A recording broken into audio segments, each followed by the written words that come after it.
قرآن مجید فرقان حمید کا 8واں پارہ سورہ انعام کے کچھ مندرجات پر کچھ دیر کے لیے گفتگو اللہ اپنی بارگاہ ناز میں قبول فرمائے۔ اللہ کریم ہمیں قرآن مجید کی لذت عطا فرمائے، قرآن مجید کے ذائقوں سے اللہ تعالی ہمیں آشنا فرمائے۔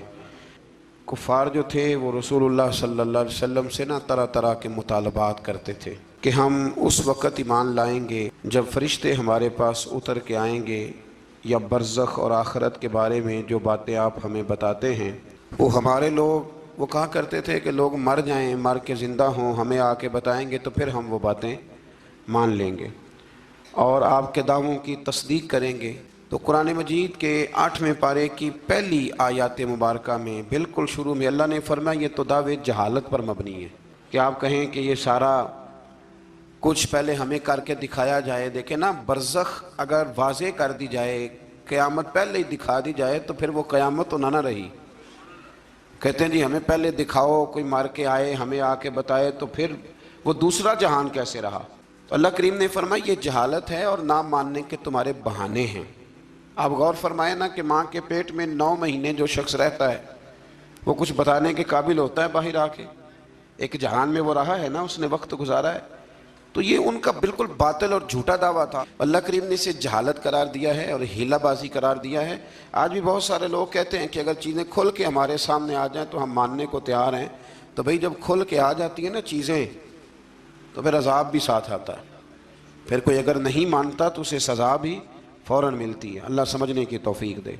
آیت نمبر 113 کے اندر رسول اللہ صلی اللہ علیہ وسلم کو تسلی دیتے ہوئے فرمایا، اور اسی طرح ہم نے ہر نبی کے لیے شیطان انسانوں اور جنوں کو دشمن بنایا ہے۔ شیطان انسان، یہ قرآن مجید نے جملے استعمال فرمایا ہر نبی کے لیے اسی طرح ہم نے شیطان انسانوں اور جنوں کو دشمن بنایا ہے، جو لوگوں کو دھوکے میں ڈالنے کے لیے ایک دوسرے کو خوشنما باتیں، اچھی اچھی باتیں القاء کرتے ہیں، ذہن اور دلوں میں اچھی اچھی باتیں چھوڑتے ہیں، اچھی اچھی باتیں، حالانکہ ہوتے وہ دشمن ہیں، ہوتے وہ شیطان ہیں۔ مزید فرمایا کہ وہ اس لیے کرتے ہیں تاکہ منکرین آخرت کے دلوں کو اپنی طرف مائل کر لیں۔ وہ خود لوگوں کو یہ بہانے سکھاتے ہیں اور خوشنما باتیں۔ آج بھی بہت سارے لوگ انسانی روپ میں آ کر کے لوگوں کو مختلف قسم کی باتیں بتلا کے انہیں گمراہ کرنے کی کوشش کرتے ہیں۔ ہمیں یہ سمجھ لینا چاہیے کہ بات انسان کی نہیں دیکھنی، سامنے والا کیا کہہ رہا ہے یہ نہیں ہم نے دیکھنا، ہم نے تو یہ دیکھنا ہے کہ رب کیا فرماتا ہے اور اللہ کے رسول کیا فرماتے ہیں۔ اللہ رسول کے فرمان کی روشنی میں جو شخص بات کرے گا اس کی بات کو قبول کیا جائے گا۔ آیت نمبر 118 سے لے کر 119 میں فرمایا کہ جس حلال جانور پر ذبح کے وقت اللہ کا نام نہ لیا جائے اسے نہ کھاؤ، اور جس پر نام لے لیا جائے اسے کھا لو۔ اور فرمایا کہ یہ جو حرام جانور ہے ان کی تفصیل ہم نے کھول کے بیان کر دی ہے، یہ تمہارے لیے جائز نہیں ہے۔ ہاں، حالت اضطراری میں ایسی حالت آ جائے کہ اب مر جاؤ گے بغیر مردار کھائے تو اب تمہارے لیے وہ کھانا جائز ہو جائے گا۔ یہ جو مردار اور حرام ہوتا ہے یہ صرف اس وقت جائز ہوتا ہے جب بندہ مر رہا ہو، لیکن انسان بالکل تندرست ہو اور بالکل وہ ٹھیک ٹھاک ہو پھر بھی حرام کھائے تو یہ اس کے لیے درست نہیں ہے۔ یہ تو مرنے لگے کچھ نہ ملے تو تب اس کے لیے جائز ہے۔ پھر اللہ تبارک و تعالیٰ نے ارشاد فرمایا کہ جو ظاہری گناہ ہیں وہ بھی چھوڑ دو، اور جو تمہارے باطن کے عیب ہیں نا، اندر کے چھپے جن کا کسی کو پتہ نہیں، وہ بھی چھوڑ دو۔ چھوڑ دو یہ عیب۔ مطلب ڈاکٹر آپ کو کہہ دیتا ہے کہ جناب آپ کی طبیعت خراب ہے تو گوشت چھوڑ دو، تو ڈاکٹر صاحب آپ تو یہ دیکھیں کہ مجھے بخار ہے تو آپ گوشت چھوڑنے کی بات کر رہے ہیں، میرے وجود پر زخم ہے تو آپ گوشت چھوڑنے کی بات کر رہے ہیں۔ تو ڈاکٹر کہتا ہے کہ ظاہری تندرستی تب ہوگی جب باطن میں آپ پرہیز کریں گے۔ تو رب فرماتا ہے مجھے تو پتہ ہے نا کہ تم کیوں الجھے ہوئے ہو، ظاہر کے گناہ بھی چھوڑ دو اور باطن کے گناہ بھی چھوڑ دو، اور جو گناہ نہیں چھوڑے گا تو جو کرے گا پھر اس کی سزا بھی پائے گا۔ آیت نمبر 123 میں فرمایا کہ وہ شخص جو گمراہی کے بعد ہدایت پا گیا اور قرآن کی ہدایت کی روشنی میں آگے بڑھ رہا ہے، اور وہ جو مسلسل گمراہی میں ہے، یہ دونوں برابر نہیں ہو سکتے۔ ایک جو ہدایت کے راستے پہ چل رہا ہے اور جو گمراہی کے راستے پہ چل رہا ہے، یہ دونوں برابر ہو سکتے، ان میں بڑا فرق ہے۔ آیت نمبر 124 میں اللہ تبارک و تعالیٰ نے ارشاد فرمایا کہ اسی طرح ہم نے ہر بستی میں اس کے مجرموں کو سردار بنایا ہے، اور وہ وہاں فریب کاری کریں اور ان کے دجل و فریب کا وبال انہی پر پڑے۔ انوکھی بات ہے ذرا۔ رب کریم فرماتے ہیں کہ ہم نے سردار کچھ ایسے بنائے ہیں کہ جو مجرم قسم کے لوگ ہیں، یعنی انہوں نے پہلے جرم بڑے کیے تھے تو اللہ نے سزا دینے کے لیے انہیں سردار بنا دیا۔ اب بہت سارے لوگوں کا وبال ان پر پڑے گا، قوموں کا، اور وہ تباہ ہو جائیں گے۔ وہ کہتے پھرتے ہیں اللہ نے بڑی عزت دی ہے، حالانکہ یہ اللہ نے انہیں سزا دی ہے۔ دیکھیں نا، نبی کریم علیہ السلام نے فرمایا کہ جس شخص کو کہا گیا نا کہ فیصلہ کرو، منصف بنایا گیا، دو لوگوں کے درمیان اسے عدل کرنے کے لیے کہا گیا، فرمایا اسے تو بغیر چھری کے ذبح کر دیا گیا۔ کوئی آسان کام ہے فیصلے کرنا، عدل کرنا، لیکن یہاں بڑا شوق ہے، آپ کسی کو بھی اٹھ کے کہیں آ تجھے سیاست میں داخل کرائیں، ہر تیسرے آدمی کو، تو سب تیار ہیں، بالکل تیار بیٹھے ہیں، کسی کو کسی جگہ بھی آپ الیکشن میں اتار سکتے ہیں، ریڈی ہیں لوگ۔ لیکن فرمایا کہ مجرموں کو بعض جگہ پہ ہم نے سردار بنایا تاکہ ان پر بہت ساری چیزوں کا وبال۔ یہ قرآن پاک ہے، یہ 8واں سپارہ ہے، یہ سورہ انعام پڑھ رہا ہوں، یہ آیت نمبر 124 ہے، اور اس آیت کی اینک لگا کے پھر آپ دیکھیں گے کتنے کتنے بڑے مجرم دنیا میں حکمران بنے ہوئے ہیں۔ یہ اینک لگا کے آپ دیکھیں گے تو آپ کو پتہ چلے گا۔ اسی طرح آیت نمبر 125 میں فرمایا جب ان کے پاس کوئی نشانی آتی ہے تو کہتے ہیں کہ ہم ہرگز ایمان نہیں لائیں گے حتیٰ کہ ہمیں بھی اسی کی مثل دیا جائے جس طرح کے رسولوں کو دیا گیا ہے۔ کہتے ہیں ہم پہ بھی وہی آئے، ہمارے پاس بھی فرشتہ آئے تو پھر ہم ایمان لائیں گے۔ تو رب فرماتے ہیں یہ تو اللہ کو بہتر پتہ ہے نا کہ اس نے اپنے رسولوں کو کیا دینا ہے۔ اب یہاں یہ مسئلہ بن گیا کہ لوگ کہتے ہیں بھائی نہیں وہی چیز ہمیں بھی نظر آئے گی تو پھر ہم آگے بڑھیں گے۔ اللہ کریم نے فرمایا یہ رب کریم کو زیادہ پتہ ہے۔ آیت نمبر 126 کے اندر فرمایا سو اللہ جس کو ہدایت دے اس کا سینہ اسلام کے لیے کھول دیتا ہے، اور جس کو اللہ گمراہی مقدر فرماتا ہے یا فرمانا چاہتا ہے تو اس کے سینے کو قبول حق کے لیے گھٹا ہوا اور تنگ کر دیتا ہے۔ جب لوگ گناہ کرتے ہیں نا تو ان پر ہدایت کے راستے بند ہوتے ہیں۔ ان اللہ لا یہدی القوم الفاسقین، قرآن مجید نے ایک جگہ پہ کہا کہ اللہ فاسقوں کی قوم کو ہدایت نہیں دیتا۔ جب گناہ زیادہ انسان کرتا ہے تو اسے بڑی سزا یہ ملتی ہے کہ اللہ تبارک و تعالیٰ اس کے لیے ہدایت کا راستہ بند فرماتا ہے، اور جب انسان نیکیاں کرتا ہے، کوئی خیر کا کام کرتا ہے، پھر اللہ تبارک و تعالیٰ اس کے حق میں رحمت والے فیصلے فرماتا ہے۔ شیخ شہاب الدین سہروردی رحمۃ اللہ علیہ کا میں ایک کال پڑھ رہا تھا، کسی نے ان سے کہا کہ آپ اپنے آپ کو کیسا محسوس کرتے ہیں؟ تو فرماتے ہیں رب کو کوئی نیکی پسند آ گئی تھی تو اس نے مجھے ماں باپ بھی بڑے شانوں والے دیے، استاد بھی بڑے شاندار دیے، اور پھر رب نے میری غوث اعظم شیخ عبد القادر جیلانی سے ملاقات بھی کرا دی۔ تو جب آپ کو نیکی کرتے ہیں تو پھر اللہ آپ کو اچھے اچھے رستے ہدایت کے عطا کرتا ہے۔ آیت نمبر 130 میں فرمایا اسی طرح بعض ظالموں پر بعض کو مسلط کر دیتے ہیں کیونکہ وہ معصیت کے کام کرتے ہیں۔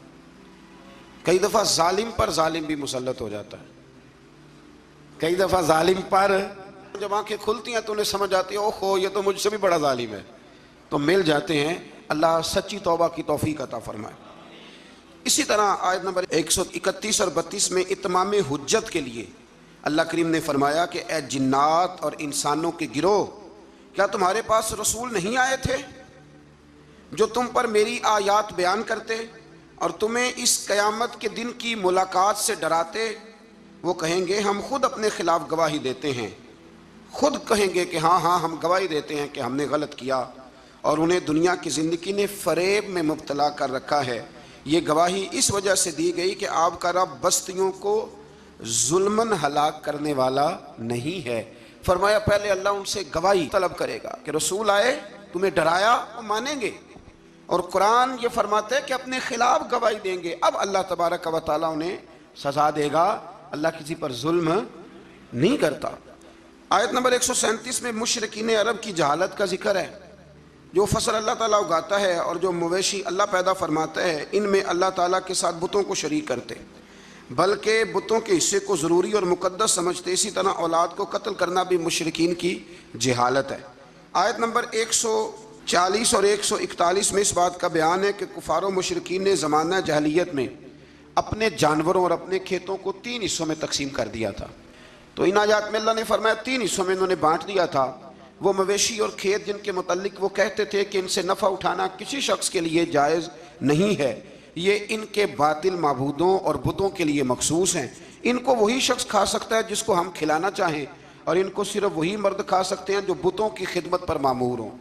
ایک پورا وہ ماحول بناتے تھے کہ یہ جی صرف وہ کھائیں گے جو بت خانے کے محافظ ہیں، اور کوئی نہیں کھا سکتے، عورتیں بھی نہیں کھا سکتی تھیں۔ اسی طرح بعض مویشیوں کو بتوں کے لیے خاص کر کے ان پر سوار ہونا اور سامان لادنا انہوں نے حرام کر دیا تھا کہ یہ جی ہمارے بت کے نام کا جانور ہے، نہ اس پر سامان رکھنا ہے اور نہ ہم نے اس کو کھانا ہے۔ اور بعض جانوروں پر وہ ذبح کے وقت اللہ کا نام ہی نہیں لیتے تھے، یعنی ان کو بتوں کے نام پہ ذبح کر کے ان کا استعمال ممنوع قرار دیتے تھے۔ قرآن نے بتایا کہ یہ ان کی خود ساختہ باتیں۔ ہمارے اندر یہاں فرق کرنا بڑا ضروری ہے۔ جب ہم کو جانور کسی مخصوص کام کے لیے مخصوص کرتے ہیں تو وہ دراصل اللہ کے لیے ہی ہوتا ہے۔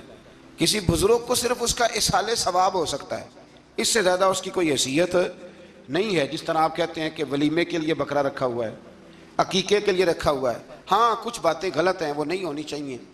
مجھ سے ایک دفعہ ایک دوست نے مسئلہ پوچھا کہ ہمارے گاؤں میں خواتین جو ہیں وہ 11 بیویوں کی کہانی پڑھواتی ہیں اور پھر وہ کچھ لڈو منگواتی ہیں، اور جب اس پر ختم دیتی ہیں تو وہ کہتی ہیں کہ یہ مرد نے نہیں کھانا۔ اللہ تعالیٰ سمجھنے کی توفیق عطا فرمائے۔ میں نے ویسے اس کو یہ جواب دیا تھا، میں نے کہا کہ بیویوں کو بتاؤ کہ لڈو مرد نے نہیں کھانے، حالانکہ بنائے مرد نے ہیں۔ یہ کتنی عجیب بیوقوفی کی بات ہے کہ جس نے بنائے ہیں وہ نہیں کھا سکتا۔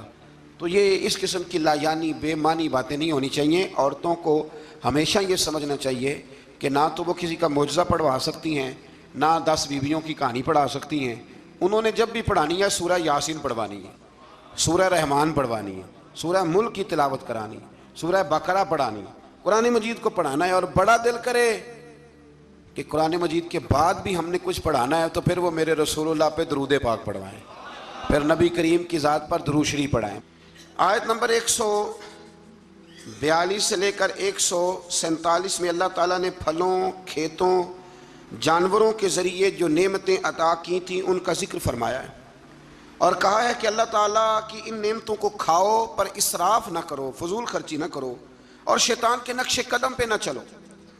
پھلوں اور کھیتوں کی پیداوار میں اللہ تعالیٰ نے حق مقرر کیا ہے، عشر، کھیت کا عشر ہوتا ہے، فرمایا اس کو بھی ادا کرو، اور اسی میں حلال جانوروں کی اقسام بھی بیان فرمائیں، اور اس کے بعد ان قطعی حرام چیزوں کا بیان کیا جو پہلے بھی آ چکا ہے، اور یہ بھی فرمایا کہ یہود کی سرکشی کی وجہ سے ناخنوں والے جانوروں اور گائے اور بکری کی چربی کو ان پر حرام قرار دیا گیا تھا، انہوں نے اسے پگھلایا اور فروخت کیا۔ فرمایا بعض لوگ نافرمانی کرتے ہیں تو اللہ ان پر بعض چیزوں کو حرام قرار دیتا ہے۔ جو رب کریم کی زمین پر اللہ کی رضا کے مطابق چلتے ہیں اللہ انہیں بڑی آسانی عطا فرماتا ہے۔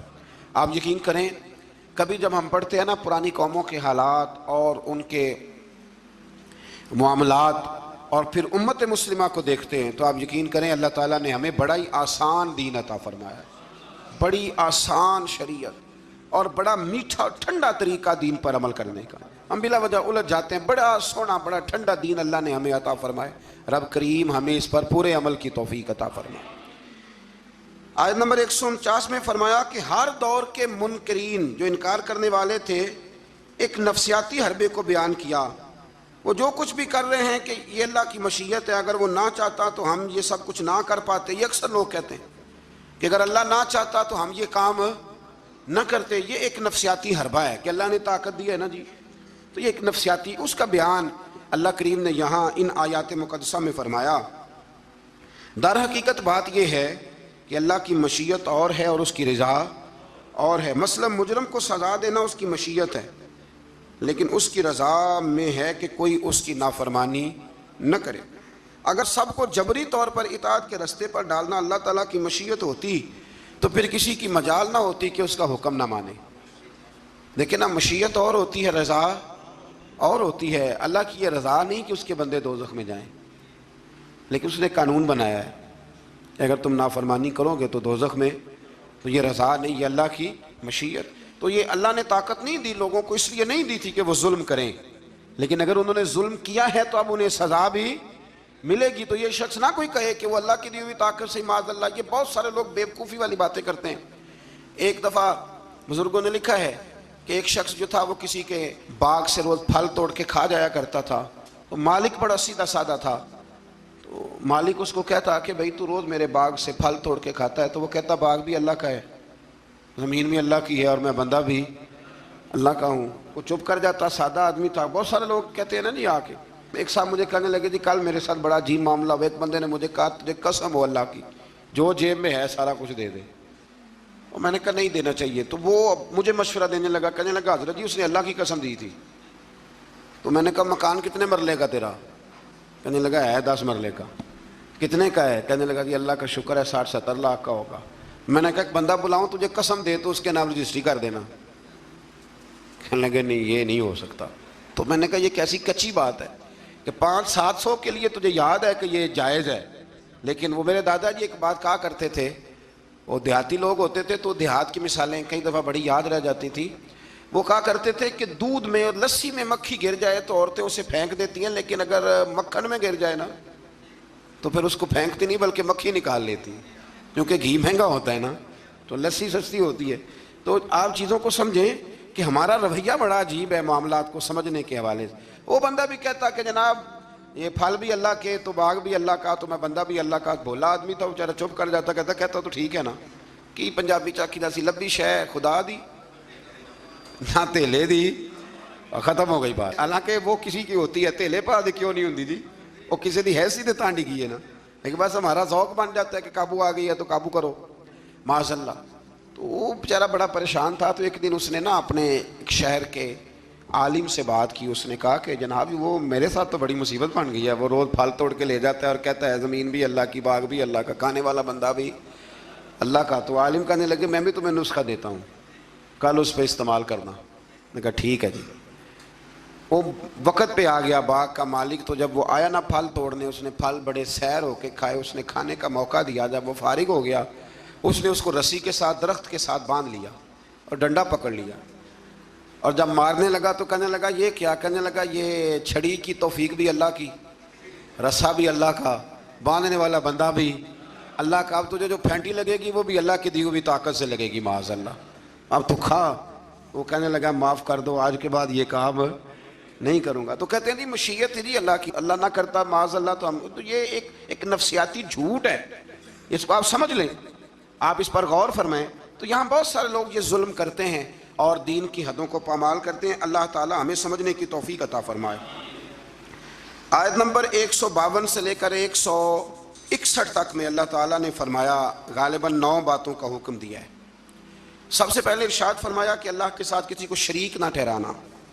دوسرے نمبر پہ فرمایا والدین کے ساتھ اچھا سلوک کرنا. تیسرے نمبر پہ فرمایا تنگ دستی کے خوف سے اولاد کو قتل نہ کرنا.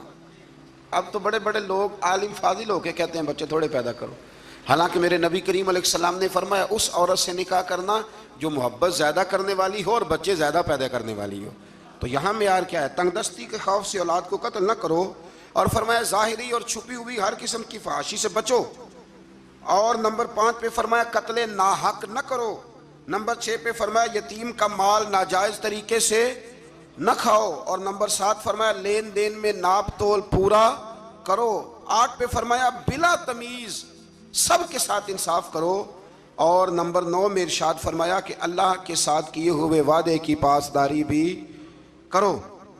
تو اللہ تبارک و تعالیٰ نے ان 9 چیزوں کو بیان کیا اور سمجھ لیں یہ خلاصہ بیان کیا میرے رب کریم نے. یہ پورے دین کا خلاصہ ہے. اور یہ ساری چیزیں بیان کرنے کے بعد ارشاد فرمایا کہ یہی سیدھا راستہ ہے, گروہ بندی چھوڑ کر اسی راستے کی پیروی کرو اور کتاب الہی کے احکام کو ملحوظ خاطر رکھو.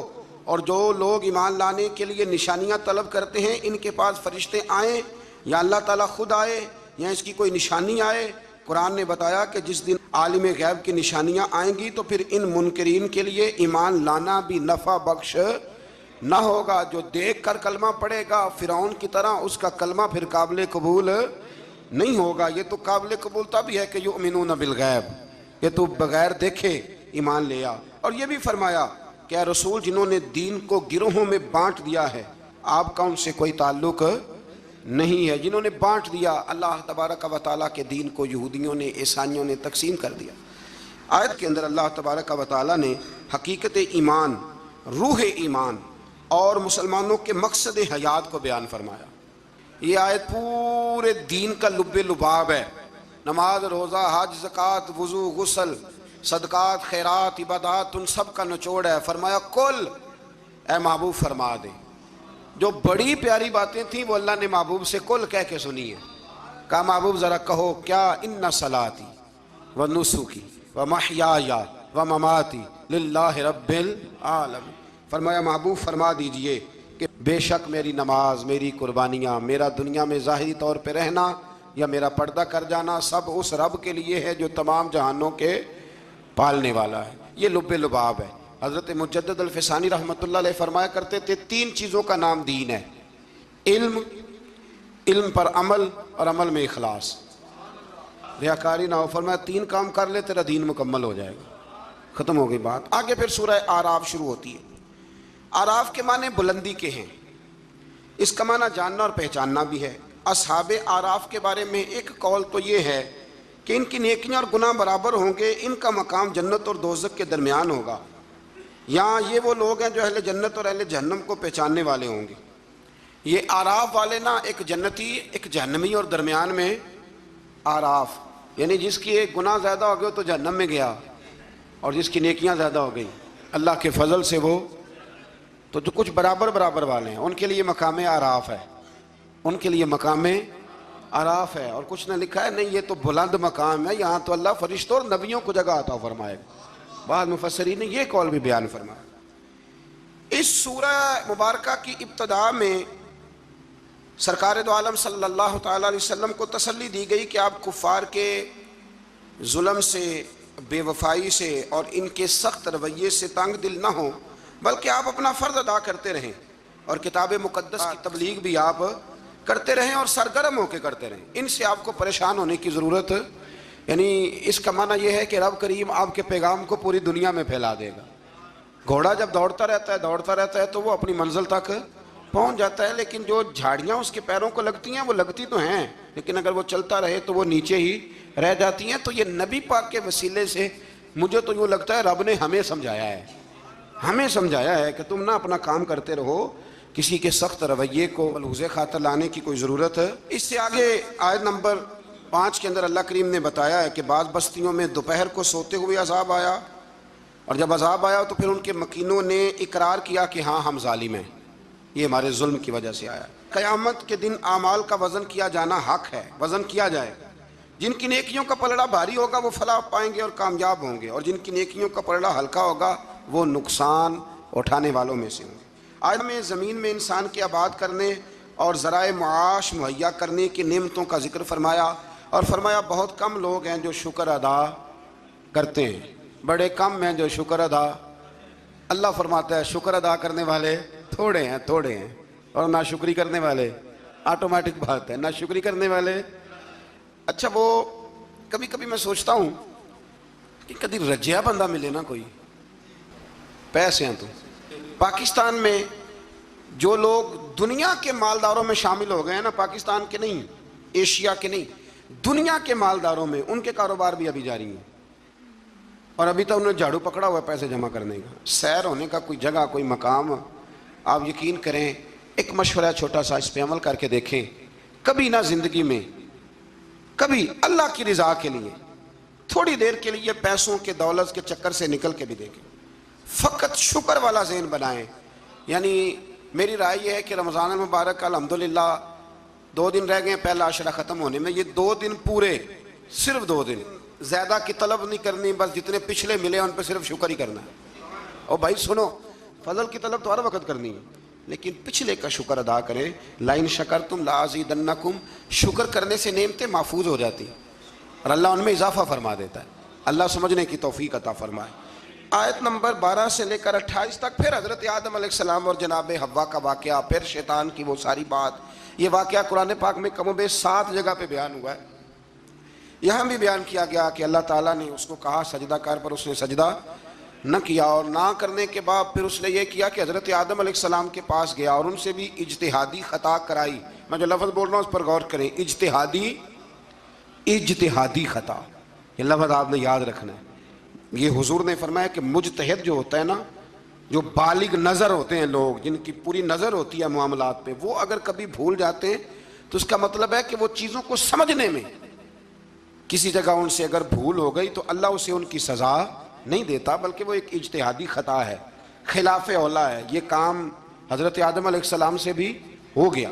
وہ شیطان نے پھر جا کے ان سے کہا، جب وہ جنت میں چلے گئے تو ان سے جا کے کہنے لگا کہ آپ اگر جس درخت کا پھل کھانے سے اللہ نے روکا ہے، اگر آپ کھا لیں گے نا تو آپ حیات ملے گی، کبھی مریں گے نہیں۔ تو پھر وہ پھل انہوں نے کھا لیا۔ پھر آپ اس واقعے کی تفصیلات کو جانتے ہیں۔ ان آیات میں اللہ کریم نے بالخصوص یہ ذکر فرمایا ہے کہ پھر شیطان نے رب کریم سے کہا کہ مجھے مہلت دے تاکہ میں تیرے بندوں کو گمراہ کروں۔ اللہ نے اسے مہلت عطا کی۔ کب تک مہلت دی؟ اللہ تبارک و تعالیٰ نے قیامت تک کے لیے مہلت عطا کی۔ تو میرے بھائی، شیطان مہلت لے کے آیا گمراہ کرنے۔ اب وہ تو آیا تھا گمراہ کرنے، تو اگر ہم اسے پکی دوستی کر لیں، یارانہ ہی کر لیں، ہم اس کو پہچانے ہی نہ اپنے دشمن کو۔ اور قرآن نے درجنوں جگہ پہ کہا کہ صرف دشمن نہیں، تمہارا کھلا ہوا دشمن، اعلانیہ دشمنی کرتا ہے، اسے پہچانیں، اس کا خیال کریں، اس پر توجہ کریں۔ ہم ایسے بزرگوں کو بھی جانتے ہیں کہ جن کو شیطان سمجھتا تھا کہ ان پر ہمارا دعویٰ نہیں چل سکتا، سمجھتا تھا۔ اور کچھ رب کے بندے ایسے جن سے ویسے ہی بھاگ جاتا ہے۔ حضور نے فرمایا میرا عمر جس گلی سے گزرے شیطان رستہ ہی بدل جاتا ہے۔ دیکھیں نا، دو قسم کے لوگ ہیں، جن کو آپ خوش آمدید کہہ کے گلے لگاتے ہیں، اور کچھ ایسے ہیں جو آپ کو دیکھ کے رستہ بدل جاتے ہیں۔ میں کبھی کبھی بڑا خوش ہوتا ہوں، محلے کی کسی گلی سے گزرتا ہوں تو کسی بچے نے اونچی آواز کر کے ڈیک لگایا ہو تو چھوٹی کر دیتا ہے یا بند کر دیتا ہے۔ بلکہ کئی دفعہ بڑا لطف آتا ہے کہ وہ بچہ بند کر رہا ہے تو دوسرا اسے کہہ رہا ہے کی تکلیف ہے، وہ بند کر رہا ہے، تو کہتا پیر صاحب گزر رہے ہیں، تھوڑی دیر ٹھہر جا۔ تو الحمدللہ تعالی ہم نے کیا کر لینا ہے، نہ بھی وہ کرے تو یہاں تو اپنے بچوں پہ اللہ ماشاءاللہ کم زور چلتا ہے لوگوں کا، تو پھر دوسرے کا بچہ حیا کرے۔ تو کچھ چیزیں ایسی ہوتی ہیں جن کی وجہ سے شیطان کو قابو کیا جا سکتا ہے۔ آیت نمبر 24 میں اللہ تعالیٰ نے بیان فرمایا ہے کہ پھر انہیں جنت سے زمین پہ اتارا گیا اور مقررہ مدت تک کے لیے یہاں رہنا ٹھہرایا گیا۔ پھر اللہ تعالیٰ نے مقصد لباس بیان کیا ہے کہ لباس پہننے کا کیا مقصد ہے۔ فرمایا ہم نے بنی آدم پر لباس اس لیے اتارا ہے کہ ان کی ستر پوشی ہو، ستر پوشی، پردہ ہو اور سامان زینت ہو، اچھے لگے لباس پہن۔ اور سب سے بہتر لباس تقوی کا لباس ہے، اس سے بندے کی زیادہ پردہ پوشی ہوتی۔ پھر بنی آدم کو متنبہ کیا گیا کہ شیطان کے مکر و فریب میں نہ آئیں، اس کو یہ ملکہ دیا گیا ہے کہ وہ تمہیں ہر جہت سے دیکھ لیتا ہے۔ اللہ تعالیٰ نے لباس پردے کے لیے دیا ہے اور زینت کے لیے دیا ہے۔ تو اگر کوئی لباس اس طرح کا پہننے جس سے پردہ ہی نہ ہو رہا ہو، پھر اس کا مطلب ہے وہ لباس کے مقصد کو نہیں سمجھا۔ کھلا لباس پہنے، چست لباس نہ پہنے، وسیع لباس پہنے جس سے آپ کو بہت ساری چیزیں سمیٹنے کا موقع ملے۔ گرمیاں شدید آئیں گی تو بہت سارے نوجوان شارٹ نکریں پہن کے وہ گھومیں گے، انہیں ڈرنا چاہیے اللہ تعالیٰ سے۔ میں پوچھتا ہوں کئی دفعہ بچوں سے کہ یہ تھوڑا سا جو آپ نے پاجامہ کاٹ لیا ہے تو اس سے کس قدر زیادہ آپ کی گرمی ختم ہو گئی ہے۔ سمجھے چیزوں کو، مطلب ہم جان بوجھ کے اس کام کی طرف لپکتے ہیں کہ جو کام بڑا ہی ناپسندیدہ ہے۔ اللہ تعالیٰ ہمیں سمجھنے کی توفیق عطا فرمائے۔ آیت نمبر 32 و 33 میں فرمایا کہ اے بنی آدم، ہر عبادت کے وقت لباس زینت کو اختیار کرو اور اسراف سے بچتے رہو۔ اسراف سے بچتے ہوئے اللہ تعالیٰ کی نعمتوں سے استفادہ کرو۔ پاکیزہ چیزیں خواہ لباس ہو یا خوراک ہو مومنوں کے لیے حلال ہیں۔ اللہ نے ظاہر اور باطن میں بے حیائی، گناہ اور حق سے نکل جانے کو حرام قرار دیا ہے۔ باقی کسی کے پاس پیسے ہوں تو وہ 10,000 کی ایک وقت روٹی کھا لے تو اس کے لیے وہ ناجائز نہیں ہے، وہ 10 لاکھ کا بھی لباس پہن لے تو اس کے لیے منع، لیکن اسراف سے بچے، فضول خرچی سے بچے۔ کچھ لوگ ایسے ہیں جن کے پاس چیزیں ہوتی ہیں پھر بھی چھپاتے ہیں کسی کو پتہ نہ چل جائے۔ یعنی سادگی اس کا نام نہیں ہے کہ آپ پیسے اندر چھپا کے پرانے کپڑے پہن کے نکل آئیں، یہ سادگی ہے، یہ کنجوسی ہے۔ نبی کریم علیہ السلام نے نا، حضور صلی اللہ تعالی وسلم نے ایک شخص کو دیکھا تھا کہ پھٹے پرانے کپڑے پہنے ہیں، تو حضور نے آواز دی، فرمایا تیرے اوپر تو بڑا فضل ہے اللہ کا۔ حضور الحمدللہ، تو فرمایا اچھے کپڑے پہنا کر، رب کریم جب نعمت دیتا ہے تو اثر دیکھنا پسند فرماتا ہے۔ اچھا، ہمارے ہاں لوگ سادگی کس کا نام رکھتے ہیں، یعنی کروڑوں روپیہ بینک میں پڑا ہے تو سادگی یہ کپڑے نہیں خریدنے، یہ سادگی نہیں صاحب، یہ کنجوسی ہے۔ سادگی تو یہ تھی کہ آپ وہ سارے پیسہ خیرات کر دیں اللہ کی بارگاہ میں، پھر پتہ چلے گا کہ آپ سادے ہیں۔ پیسے سنبھالے جاؤ اور خرچ نہ کرو، یہ تو قرآن و سنت نے ہمیں بتایا ہے کہ تم اپنے وارثوں کے مال کی حفاظت کر رہے ہو، اور یہ بھی فرمایا اس آیت میں کہ نماز کے وقت زینت حاصل کرو، اچھے کپڑے پہن کے نماز پڑھا کرو۔ میں ایک مسئلہ کئی دفعہ بیان کیا، پھر عرض کرتا ہوں، میں دوستوں کو کہا کرتا ہوں کہ مسجد کی ٹوپی پہن کے یہاں تو ولیمے پہ بھی جا کے دکھاؤ نا، تو وہاں تم جاتے نہیں تو نماز پڑھنے کیسے آ جاتے ہو؟ تو یہ ٹروزر شرٹ پہن کے یہاں تو تم شادی کے ساتھ بھی جا کے دکھاؤ، تمہارا پتہ چلے۔ تو اگر تم شادی کی تقریب میں ٹروزر شرٹ کے ساتھ ان کپڑوں کے ساتھ نہیں جاتے تو پھر تم نماز پڑھنے کیسے آ جاتے؟ لوگوں کی محفل میں جانا پسند نہیں کرتے تو اللہ کی بارگاہ میں کیسے پسند کر لیا؟ ایک نعت خان صاحب کو ایک دن میں نے دیکھا، بڑا شاندار ویسٹ کوٹ پگڑی اور بڑا خوبصورت لباس، محفل میں پھر کچھ دنوں کے بعد ایک شادی میں ملاقات ہو گئی تو ان کا حال ہی بڑا برا تھا۔ اینک بھی کچھ لوگ مطلب لگا لیتے ہیں، مجھے نہیں سمجھ آتی کالی اینک کا کیا ترجمہ ہے، وہ لگا لیتے ہیں، کالی اینک لگائی ہوئی ہے اور جناب بال بڑے شاندار، تو مجھے مل گئی تو میں نے السلام علیکم کے ساتھ ہی کہا، میں نے کاش کہ رسول صاحب کیا حال چال ہے ماشاءاللہ۔ بڑا گھور کے دیکھنے لگے، کہنے لگے پیر صاحب، میں نے کہا خدا کے بندے مجھے بھی دیکھ اور اپنے آپ کو بھی دیکھ، میں الحمدللہ تمہیں جس طرح محفل میں ملوں گا شادی کی تقریب میں بھی اسی طرح ہی ملوں گا۔ یہ کیا بات ہوئی کہ آپ تھوڑا سا رویہ آپ کا بدل جائے جب تھوڑا ادھر ادھر دائیں بائیں جانا ہو؟ یہ کوئی مطلب نہیں ہے، اچھا لباس پہن کے آپ نماز پڑھیں گے۔ آیت میں رسول کرام جتنے بھی اللہ کے رسول آئے ان کی اطاعت کرنے والے کو تقوی اور عمل صالح کرنے والے کو جنت کی بشارت، جبکہ کفر تکذیب کرنے والے کو جہنم کی وعید سنائی گئی۔ آیت نے فرمایا کہ اللہ تعالیٰ کی آیات کو جھٹلانے والے اور تکبر کرنے والوں کے لیے آسمان کے دروازے نہیں کھولے جائیں گے، اللہ اکبر، اور نہ ہی وہ جنت میں داخل کیے جائیں گے۔ آیت نمبر 44 میں فرمایا اللہ تعالیٰ نے اہل جنت کے دلوں سے کینہ نکال دیا ہے، وہ ہدایت پانے والے اللہ کا شکر ادا کرتے ہیں کیونکہ اسی کے فضل سے ہدایت ملتی ہے۔ جنتیوں کے دلوں میں کینہ، تو نیچے دیکھ کے خیال کر لیں، اگر تو کسی کا کینہ نہیں تو انشاءاللہ جنتی ہے، اور اگر کوئی رولا ہے تو پھر بھی میں فتویٰ نہیں دیتا، صرف یہ مشورہ دیتا ہوں کہ رولا دور کر لو، وہ جو اندر معاملہ ہے اس معاملے کو ختم کر لو، اللہ سمجھنے کی توفیق عطا فرمائے۔ آیت نمبر 45 کے اور اس کے بعد کی آیات میں فرمایا اللہ تعالیٰ نے کہ آخرت میں جنتی جہنمیوں کو پکاریں گے کہ ہم نے تو اپنے رب کے وعدے کو سچا پایا ہے، بتاؤ تم نے کیسے پایا؟ جنتی جہنمیوں سے پوچھیں گے، تو ان دونوں کے درمیان سے ایک پکارنے والا پکارے گا کہ ظالموں پر اللہ کی لعنت ہو۔ مزید فرمایا کہ جنتیوں اور جہنمیوں کے درمیان حجاب ہوگا، اور اہل اعراف دونوں گروہوں کو ان کی نشانیوں سے پہچانیں گے، اور جنتیوں کو سلام کریں گے اور جہنمیوں سے کہیں گے کہ تمہاری جماعت اور تمہارا تکبر، تمہاری جماعت، وہ جس جماعت کے تم لیڈر تھے، سربراہ تھے، جس برادری کے تم چیئرمین تھے، تمہاری جماعت اور تمہارا تکبر آج تمہارے کسی کام نہ آیا۔ جہنمی جنتیوں سے استدعا کریں گے، گزارش کریں گے کہ ہم پر تھوڑا سا پانی انڈیل دو، تھوڑا سا انڈیل دو، اور جو نعمتیں تمہیں عطا ہوئی ہیں ان میں سے تھوڑا سا ہمیں بھی دے دو۔ مگر اللہ تعالیٰ نے فرمایا کہ یہ چیزیں کافروں پر حرام ہیں، ان کے لیے ہیں ہی نہیں، اور جن لوگوں نے دین کو کھیل تماشا سمجھ رکھا ہے اللہ ان سے فرمائے گا جس طرح تم نے قیامت کے دن کو فراموش کر رکھا تھا آج ہم تمہیں نظر انداز کر دیتے۔ آیت میں اللہ تعالیٰ کی قدرت کی نشانیوں کا بیان فرمایا، اور اس کے بعد فرمایا اپنے رب کو گڑ گڑا کر چپکے اس کے عذاب سے ڈرتے رہو، یعنی اپنے رب کو جب پکارو تو گڑ گڑا کے پکارو اور اس کے عذاب سے ڈرتے رہو، اس کی رحمت کی یقین رکھتے ہوئے، اور زمین میں اصلاح کے بعد فساد۔ آیت کے اندر اللہ تعالیٰ نے باران رحمت یعنی بارش کے نظام کے بارے میں بتایا کہ اس کی حکم سے ہوائیں پانی سے بھرے ہوئے بادلوں کو چلا کر لے جاتی ہیں اور بنجر زمین پر برسا کر اس میں اللہ کی نعمتیں پیدا کر دیتی ہیں۔ سبحان اللہ، فرمایا ہوائیں بھی میں ہی چلاتا ہوں، بارشیں بھی میں ہی برساتا ہوں، اور تمہاری بنجر زمین کو آباد بھی میں ہی کرتا ہوں۔ تم آتے ہو تو فصل باندھ کے نکل جاتے ہو، پھر کو کہنا عشر دے دو تو کہتا خرچے نہیں پورے ہوں دے، پھر سب ادھر الجھ جاتے۔ اسی طرح مردوں کو دوبارہ زندہ فرمائے گا۔ پھر فرمایا کہ اچھی زمین اللہ کے حکم سے سبزہ اگاتی ہے اور خراب زمین باغ و بہار نہیں لاتی۔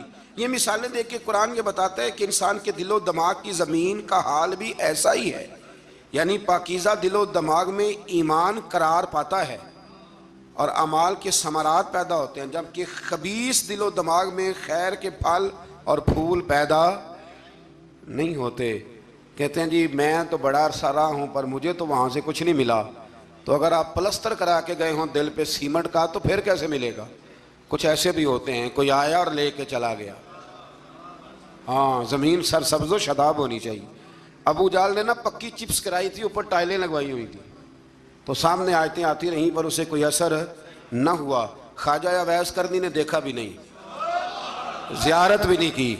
تو میرے رسول پاک نے فرمایا عمر جبہ لے جانا، شاباشی بھی دینا، جبہ بھی دینا، اور اسے کہنا میری امت کے لیے دعا بھی کرے. تو سمجھ لیں چیزوں کو کہ اندر کا بھی تھوڑا سا نا لحاظ رکھیں. اللہ سمجھنے کی توفیق عطا فرمائے.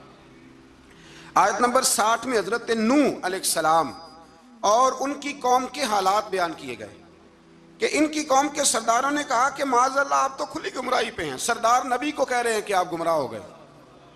سردار نبی کو، اگر حضرت نوح کی قوم کے سردار نبی کو کہہ سکتے ہیں کہ تم گمراہ ہو گئے، تو اگر آج کے سردار کسی مولوی کو کہہ دیں تو ان کو کوئی ٹینشن لینے کی ضرورت، یہ سرداروں کا طریقہ پرانا چلا آ رہا ہے. کہہ دیتے ہیں. حضرت نوح علیہ السلام نے فرمایا میں تو اللہ کا رسول ہوں اور میرا کام تمہاری خیر خواہی ہے اور تم تک دعوت حق کو پہنچانا ہے. اس کے بعد قوم نوح کی تکذیب، طوفان نوح اور نوح علیہ السلام اور ان کے ساتھ کشتی میں سوار افراد کے سوا سب کے غرق ہونے کا ذکر بھی اللہ تعالیٰ نے بیان فرمایا. پھر آیت نمبر 66 میں حضرت ہود علیہ السلام اور ان کی قوم میں عاد کا ذکر ہے. قوم عاد نے بھی اللہ کے نبی پر طعن کیا معاذ اللہ، اور کہا کہ آپ حماقت میں مبتلا ہیں معاذ اللہ، آپ تو احمق ہیں معاذ اللہ ثم معاذ اللہ، نقل کفر نہ باشا. پھر ہود علیہ السلام نے اپنی قوم کو وہی جواب دیا جو نوح علیہ السلام نے اپنی قوم کو دیا تھا. حضرت ہود نے قوم عاد کو انعامات الہیہ کا شکر ادا کرنے کی تلقین کی، انہوں نے انکار کر دیا، چنانچہ ان پر اللہ کا عذاب اور غضب نازل ہوا. آیات الہی کو جھٹلانے والوں کا اللہ تعالیٰ نے دنیا سے صفائی فرما دیا، ختم ہی ہو گئی حضرت ہود کی قوم. پھر حضرت صالح علیہ السلام اور ان کی قوم سمود کا ذکر ہے. قوم سمود کے مطالبے پر اللہ تعالیٰ نے حضرت صالح کو معجزے کے طور پر چٹان سے حاملہ اونٹنی، یہ بھی انوکھی بات ہے، چٹان سے اونٹنی نکلی اور نکلی بھی حاملہ اونٹنی کو پیدا کیا اور انہیں حکم دیا کہ اسے چرنے کے لیے آزاد چھوڑ دیا جائے. قوم سمود کے لوگ بڑے طاقتور تھے، یہ نرم زمین میں محلات بناتے اور پہاڑوں کو تراش کر ان میں گھر بناتے تھے. اتنی اللہ نے قوت دی تھی، گویا ان کو اپنی طاقت پر بڑا ناز تھا. پھر قوم سمود نے اللہ کے حکم کی نافرمانی کی اور اونٹنی کی کونچیں کاٹ ڈالی. اللہ تعالیٰ نے ان کی سرکشی کی سزا اس طرح دی کہ ان پر رات کو زلزلے کا عذاب آیا اور صبح وہ اپنے گھروں میں اوندے منہ الٹے منہ مرے ہوئے پڑے تھے. اگر کوئی ناقت اللہ، سننا میری بات، کوئی ناقت اللہ کی اونٹنی کی بے ادبی کرے تو اوندا ہو جاتا ہے، تو جو ولی اللہ کی بے ادبی کرے رب فرماتا ہے میرا اس کے خلاف پھر اعلان جنگ ہے. آیت نمبر 81 میں حضرت لوط علیہ السلام اور ان کی قوم کا ذکر ہے کہ وہ بے حیائی میں اپنے زمانے کے سب لوگوں پر سبقت لے گئے، اپنی جنسی خواہش کو غیر فطری طریقے سے پورا کرتے. اس کی تفصیل ہے، یہاں وقت نہیں ہے. اصل میں یہ جو قوم تھی نا، ان کے پاس باغات تھے بڑے سرسبز و شاداب، تو مہمان بڑے آتے تھے، تو ان کی خواہش تھی کہ مہمان نہ آئیں. بہت زیادہ لوگ آتے تھے، حالانکہ مہمان تو اللہ تعالیٰ کی رحمت ہوتا ہے. تو شیطان نے پھر انہیں ایک طریقہ بتلایا، مہمان آتے تو یہ معاذ اللہ مردوں کے ساتھ بدفعلی کرتے. شیطان نے انہیں یہ طریقہ بتلایا، غیر فطری طریقے سے اپنی جنسی خواہش کو پورا کرتے. جب اللہ تعالیٰ کے نبی عذاب کا ڈر سناتے تو حضرت لوط علیہ السلام کا مذاق اڑاتے. بالآخر اللہ تعالیٰ نے ان پر عذاب نازل کیا، اور یہ لواطت، مرد کا مرد سے بدکاری کرنا، اس کی سزا اللہ نے یہ دی کہ آسمان سے پتھر برسائے اور اس طرح ان کا نام و نشان مٹا دیا. یہاں تک کہ لوط علیہ السلام کی وہ بیوی جو قوم میں لوط کی ہم خیال تھی، وہ بھی عذاب سے نہ بچ سکی. اور صرف حضرت لوط علیہ السلام اور ان کے ساتھ قبیلے کے جو چند نیک لوگ تھے وہ بچے. میں نے ایک دفعہ پہلے بھی بات بیان کی تھی، پھر ایک عرض کرتا ہوں. کبھی کبھی نا نوجوان جب موٹر سائیکلوں پہ اکٹھے بیٹھے ہوتے ہیں، یہ قرآن ہے نا جی، یہ کوئی بے حیائی کی بات نہیں، یہ قرآن ہے. قرآن اگر اس بات کو بیان کرتا ہے تو اس کا مطلب ہے یہ ضروری کام ہے. تو میں جب ان کو دیکھتا ہوں تو کئی دفعہ دل کو بڑی اذیت پہنچتی ہے کہ مطلب سر عام بچے شرارتیں کرتے ہیں اور ایسی غیر اخلاقی حرکتیں کرتے ہیں کہ جو پڑھے لکھے سمجھدار نوجوانوں کو زیب نہیں دیتی.